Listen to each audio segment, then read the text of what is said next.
lost in the night's embrace.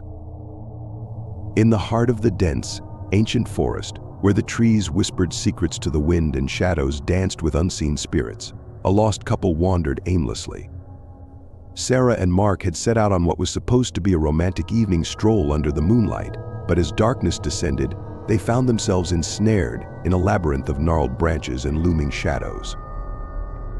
The moon hung low in the sky, its feeble light struggling to penetrate the thick canopy overhead. With each step, the forest seemed to grow denser, the trees closing in around them like silent sentinels. Sarah clutched Mark's hand tightly, her heart pounding with unease. "Mark, I don't like this," she whispered, her voice trembling with fear. "We should have stayed on the path." Mark tried to mask his own rising apprehension with forced bravado. "Don't worry, Sarah. I know these woods like the back of my hand. We'll find our way back soon." But his words offered little comfort as the darkness seemed to deepen around them. The once familiar landmarks blurred into indistinguishable shapes, and the path they had followed vanished into the night.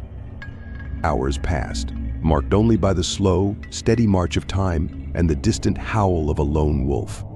Sarah's legs ached with exhaustion, and a sense of foreboding settled over them like a suffocating shroud. "We need to find shelter," Mark declared, his voice strained with worry. "We can't wander aimlessly in the dark forever." With trembling hands, they pushed through the underbrush, their senses heightened by the eerie silence that enveloped them. Suddenly, Sarah stumbled over a hidden root, crashing to the ground with a cry of pain. Mark rushed to her side, helping her to her feet. "Are you okay?" She nodded weakly, her eyes wide with fear. "We have to keep moving, Mark. We can't stay out here." Determined to find refuge, they pressed on, their footsteps echoing through the silent woods. But with each passing moment, the forest seemed to grow more oppressive, its twisted branches reaching out to ensnare them in their grasp. Then, just as despair threatened to consume them, they stumbled upon a clearing bathed in the silvery glow of the moon. In the center of the clearing stood an old, dilapidated cabin, its windows boarded up and its roof sagging with age. "It's perfect," Mark exclaimed, relief flooding his voice. "We can wait out the night here until help arrives." But Sarah's instinct screamed at her to turn back, to flee from the darkness that lurked within those decaying walls. Ignoring her misgivings, Mark pushed open the creaking door, revealing a musty interior shrouded in shadows.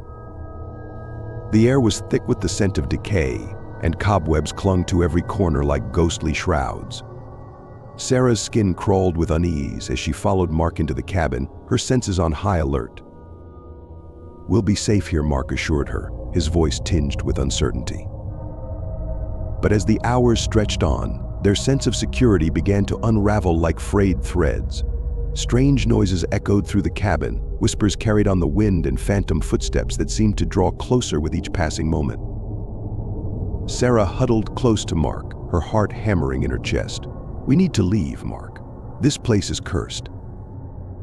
But Mark's resolve had crumbled like ancient ruins, his bravado shattered by the weight of their isolation.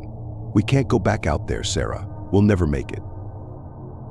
And so they remained trapped in the cabin's suffocating embrace, haunted by the shadows that lurked just beyond their sight. As the night wore on, their sanity frayed like delicate thread, their minds consumed by the darkness that threatened to swallow them whole. Then, just as dawn began to break on the horizon, they heard it, a soft, insidious whisper that seemed to emanate from the very walls themselves. "Welcome to the forest, where lost souls wander and the shadows dance.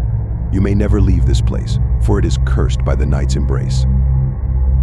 With a final, desperate cry, Sarah and Mark fled into the forest, their screams swallowed by the darkness that hungered for their souls.